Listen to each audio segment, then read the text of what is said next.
მოგესალმებით, ეს არხი გუჯას გარაჟია და დღეს ჩვენ განვიხილავთ ბრაიანის Eclipse Force-იდან სერიებად გამოვიდა რა. ეს პირველი სერიიდან არის მესამე მანქანა. ხო და ჩვენ სერიებად დავყოფთ რა. Force-ის ამბავში. ხო, Force-ის ამბავში. წინასწარ გაგაფრთხილებთ, რომ ამ თვეში ძალიან მაგარი მანქანები იქნება. კი, ძალიან მაგარი მანქანები შემო. და ბელა საკულტო მანქანა არის. თავარი დაგავიწყდა. არხი გამოიწერა. არ დამოვიწყდა მაგასაც ვიყიდას. არხი უნდა გამოიწეროთ, ვიდეო გააზიაროთ, 10000 გამომწერზე ერთი რვა მასშტაბის მოდელს გაჩვენებთ, რაც უფრო მალე აგვიყვანთ. 10000. მით უფრო მალე გაჩვენებთ მაგ მანქანას. და პირველ რიგში მინდა იმ ადამიანს გადაუხადო ძალიან დიდი მადლობა, იმიტომ რომ ძალიან მაგარ ფასში მომცა. ეს არის ალტარიას წარმოების მოდელი. 1.53 მასშტაბია, Force-ის სერიიდან არის, კონკრეტული სერია გააკეთეს 2022 წელს გამოუშვეს და ამის ფასი eBay-ზე რო გადაამოწმოთ, სადღაც მთლიანად რო დავთვალოთ $70 გამოდის.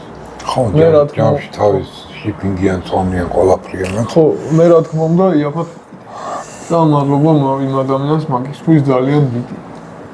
მოგესალმებით. ამ ვიდეოში კიდე მოგიყვებით Eclipse-ის ისტორიას.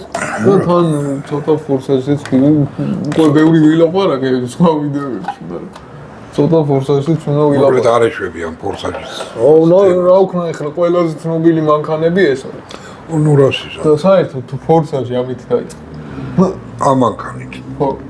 კი. პირველი კადრი არის ეს მანქანაც. ხო და ეს მანქანა რო არა ყოლოდა არ შეიძლებოდა. რახან ამ მანქანით იწყებოდა. მე მგონია რომ ამ Eclipse კი არა, Eclipse ფანები ყავს. საქართველოში. გაიგედა? არა, ცოტა უნდა გითხრა. ანუ Eclipse-ის საწერა გვინდოდა და ავარჩიეთ მსოფლიოში ყველაზე ცნობილი და საყვარელი Eclipse ყველასთვის. აგერა. და ზუსტად ის მანქანა, რაც უნდა იყოს. კი, თავის გაფორმებით და სულ ყველაფრით. მოკლედ ამას მე კადრის ბოლოს როგორც ვაკეთებთ ხოლმე დეტალურად ვიდეოში კადრები იქნებოდა. დეტალურად გაჩვენებთ. აი მოდელზე რო ვთქვათ ორი სიტყვა. ძალიან მაგრას მომწონს. სხვათა შორის საკმაოდ საინტერესო ისტორია აქვს თვითონ მანქანას მოდელს Eclipse. აჰა. რომელიც მხოლოდ ამერიკის შეერთებულ შტატებში წარმოებოდა. იაპონური მანქანა რატომ გვაქვს? კი და ეხლა აგიხსნი რატომ. Chryslerმა 80-იან წლებში იყიდა Mitsubishi-ს 15% ისევ აქციები. ხო, ისევ Chrysler-ი. და ნუ ამ კოლაბორაციასთან დაკავშირებით გადაწყვიტეს, რომ იაპონელებმა და ამერიკელებმა რა, გადაწყვიტეს, რომ ამერიკაში პენსილვანიაში. ხო. აეშენებინათ ქარხანა. და ეწარმოებინათ ამერიკის ბაზრისთვის, პირველ რიგში ამერიკის ბაზრისთვის რამე განსხვავებული Mitsubishi. მაგარი. ააშენეს ქარხანა და პირველი მოდელი Eclipse გამოუშვეს 99 წლიდან დაიწყეს გამოშვება. ეს მეორე თაობა როგორც ვიცი. ხო, ეს უკვე მეორე თაობა, რომელიც 95 წლიდან გამოდის. ყველაზე ლამაზი. ყველაზე ლამაზი, ყველაზე პოპულარული, ტექნიკურად ყველაზე გამართული. ხო და ასე შემდეგ. ეხლა რაც შეეხება სახელს Eclipse, საიდან მოიტანეს? და რატო დაარქვეს Eclipse?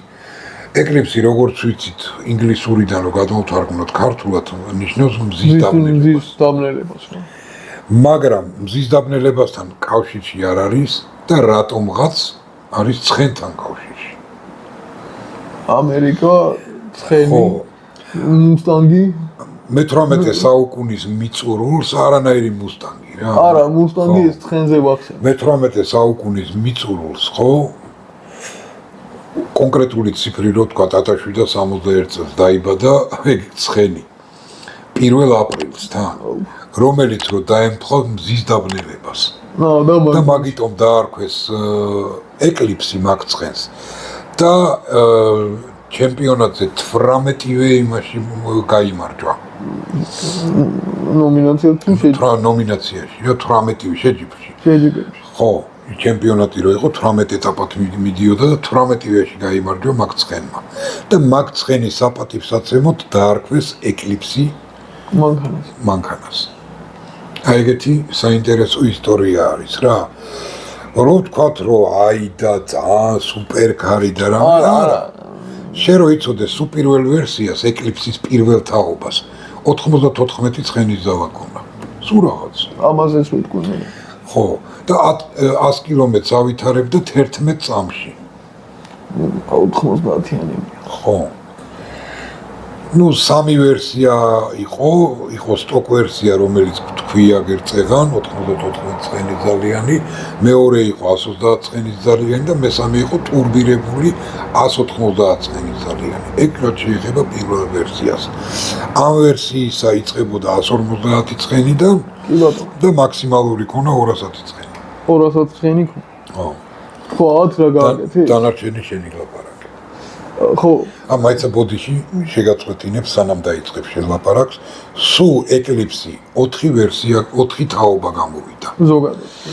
ხო, ეს მეორე თაობა არის, როგორც წეღანავ თქვი, მესამე თაობა ფორსაჟ 3-შია. ტოკიო. არა, ფორსაჟ 2-შია. მესამე თაობა როდსტერი. ნაცრისფერი რო არის, როდსტერი. ნაცრისფერი არ არის. იასამნისფერი. იასამნისფერი, ხო, ეგ არის მესამე, ხო. და მეოთხე თაობა უკვე 2000-იან წლებში დაიწყეს მეოთხე თაობის გამოშვება, რომელიც რო ყველაზე დიდი ხანი გამოდიოდა, 7 წელი გამოდიოდა, მაგრამ ყველაზე ცოტა ტირაჟით გაიყიდა. რატო ბანძი იყო? სულ რაღაც 70,000 მანქანა გაიყიდა. ბანძი იყო? ის აღარ იყო, რაც უნდა ყოფილიყო. როგორც ყოველთვის. ხო, 2011 წელს უკვე დაამთავრეს ეკლიფსის გამოშვება ეგრეთ წოდებული. ეხლა და მაგის მერე გამოუშვეს, ხო, თან კრაისლერმა გაყიდა. ვის ხელში? რივიანმა იყიდა ბოლოს. ეგ რა ის ეგ ქარხანა. კრაისლერი და მიცუბიში დაიშალნენ რა. ვა. და რივიანმა იყიდა ეგ ქარხანა, სადაც აი ისე პენსილვანია. ერთი რაღაც თქმა უნდა. ხო, ბარემ დავამთავრებ. და ეხლა ერთადერთი სახელი ეკლიფსი უბრალოდ წინ მიაწერეს კროს ჯიპებს. ну ის აღარ არის რაც როგორც იმაზე გააკეთეს, მახი რო გააკეთეს, ელექტრომუსტანგი. ხო. მუსტანგი რო ქვია, მაგრამ მუსტანგი არ არის რა. ხო, ну ეგეთი ვარიანტი. შენ თუ აკვირდები. ისე თქვა მინდოდა რომ ყველა მაგარი მოდელი ავტო ისტორიაში თითქმის ამერიკელებთან არის კავშირში. ხო. ეგრე გამო. ხო, ну ახლა შენ თვითონვე წარმოედგინე რა 90-იანი წლების ერთ-ერთი ლეგენდა არის ეს ავტო. იმიტომ რომ ხელმისაწვდომი ფასი ქონდა და ნორმალური მანქანა იყო რა. ხო, და თან სუბოლო მოდელი ესა. ბოლო სერია რაც გამოუშვეს რა, აი მეოთხე თაობაზე მაქვს ლაპარაკი. და აუქციონზეც კი 35,000-ად გაიყიდა მეტად არა. ვა. მეოთხე თაობა. ეს მანქანა და ეს მანქანა იმ ფილმის მერე, ფილმში რომ მონაწილეობა მიიღო, ხო, მაგის მერე აუქციონზე გაიყიდა $175,000-ად. შენ წარმოიდგინე და ცოტა. ხო. იმიტომ რომ ფილმის მანქანები ბევრად მეტად იყიდება. ხო, ну. ხო, ეხლა რა მინდა რომ თქვა. ეს მანქანა კონკრეტულად ეს ფორსაჟის ეკლიფსი. მანამდე იყო ვერცხლისფერი პირველ მფრობელობაში და გამოდიოდა შოუებში. ყველასთვის ცნობილმა, ვისაც ფორსაჟი გქონდა, კრეიგ ლიბერმანმა აღმოაჩინა ეს მანქანა. ხო, თავარს ვიტყვი მე. ეს მანქანა მე რო იყიდეს ვერცხლისფერი, შეუცვალეს ბამპერები, შეუცვალეს ფერი, ვერცხლისფერია. ამ ფერს რაღაც ქვია, უბრალოდ აღარ მახსოვს. ბოდიკიტი აწყეს, დისკები შეცვალეს, სპოილერი დააყენეს. მგონი სპოილერიც არ ქონდა. სპოილერიც დააყენეს, კარბონის კაპოტი და გამოვიდა ესეთი. და თავარი იქ ფილმში არის რო ძრავში არის ტურბინა. ჩანს და იქ ფეიკი იყო. ნამდვილი არ არის. სინამდვილეში ტურბინა არ ქონდა და 166 ცხენის ზარას გამოიმუშავებდა თუ არ ვწდები ხო პატარა ტიუნინგი ქონდა როგორც მე ვიცი. ძალიან ცოტა. ხო რაღაც მინიმალური 100 რამდენი თქვი ამას რამდენი ქონდა? ჰა 140 თუ რაღაცა. 150 წელი. 16 ცხენი მომადეს. და პატარა ეგრეთ წოდებული პრაშივკა გააკეთეს რა. ხო და ეგეც ვიცი რომ ფილმში რა მანქანა რომელიც იღებდა მონაწილეობას 109 წამში. კი ბატონო. ხო, სულ 5 წელი გააკეთეს და 5-დან 2 გადარჩა თუ 1. მაგრამ იმდენად კაი ტიპი გამოვიდა. რომ დაამახსოვრდა ხალხს რა. ის 3 მანქანა, ანუ ტოპ 3 მანქანა პირველი სერიიდან არის ეკლიპსი, აუცილებლად დოჯი და სუპრა რა. ხო, აი როგორი თემა არის, იცი ახლა. ხო. და გაინტერესებს ფილმის მერე ვის პრობლემაში იყო. რა. ეს მანქანა. კი, როგორ არა. სანამ აუქციონზე გაყიდნენ და რაღაც. მე ხო ვახსენე კრეიგ ლიბერმანი. ხო. ის სტაფილოსფერის სუპრა.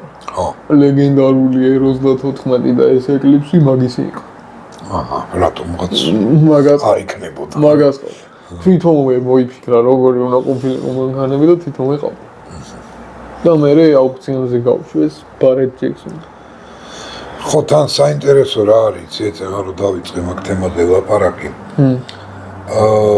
მაგ ფილმმა ხო გამოიწვია რა? ყველაფერი ამოატრია რა. ხო, აი ბუმი გამოიწვია აი ძველი საკულტო მანქანების ანუ ახლიდან დაბადება რა. ეგრეთ წოდებული. ფასი გაუზარდა. ხო. მოთხოვნადი გახადა. და აი რეიტინგი აუმაღლა ძველ მანქანებს, რომელიც რო აი იმ დროისთვის, ანუ იმდენად ჭკვიანი იყო ეგ ლიბერმანი, რომ მართლაც რო აი არ შეიძლებოდა ესეთი მანქანები ჩამქრალიყო. ხო რა, აი როგორი რაღაც გააკეთეს, იცი რომ სადღაც იქ იაპონიაში თუნდაც სუპრა რო ავიყოს რა. იაპონიაში წინა მარტო ერთ ქვეყანაში იცოდნენ რა, გინდა სუპრა აიღე, გინდა ის აიღე, რა ქვია, სკაილაინი აიღე, გინდა ნუ ეს ამერიკაში იყო ცნობილი. ჰონდა აიღე. კი. ეგენი ყველაფერი იყო როგორიც ერთ ქვეყანაში იყო, მოგუდულში.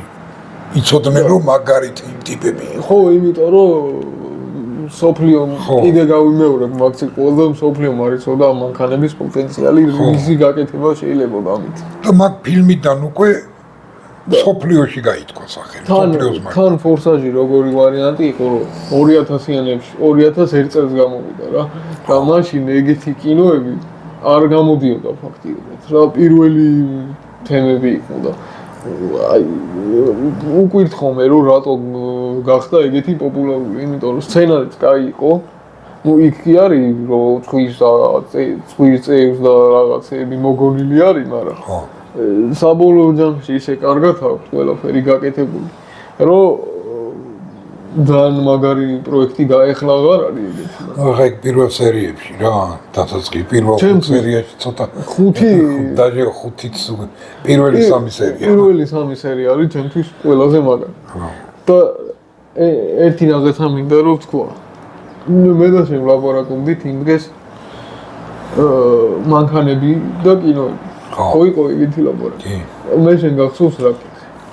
რა ვკითხე? ცუდ ბიჭებში თქო. ხო. თავარ როლში უილ სმიტი და მარტინ ლოურენსი არიან თუ პორში? რა თქმა უნდა პორში. და მე კობრა. ხო.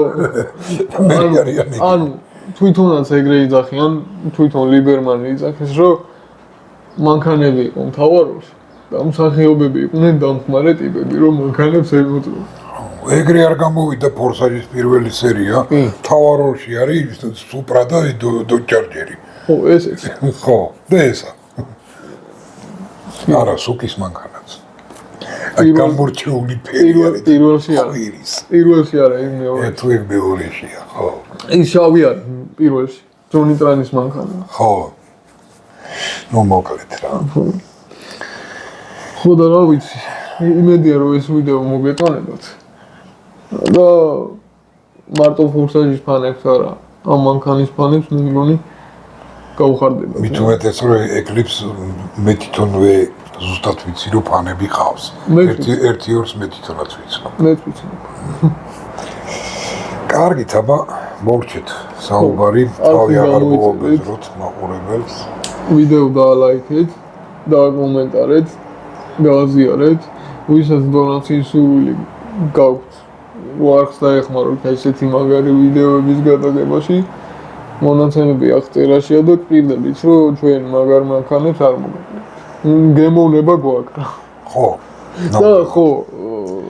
და რაც თავარია მაყურებლების თხოვნებსაც ყოველთვის ვითვალისწინებთ. კი. შეიძლება დრო დაჭირდეს. რაღაც თხოვნი შესრულებას, მაგრამ აუცილებლად შესრულდება პირობას მე ვდებ. კარგით, აბა კარგად ბრძანდებოდეთ შემდეგ ვიდეო.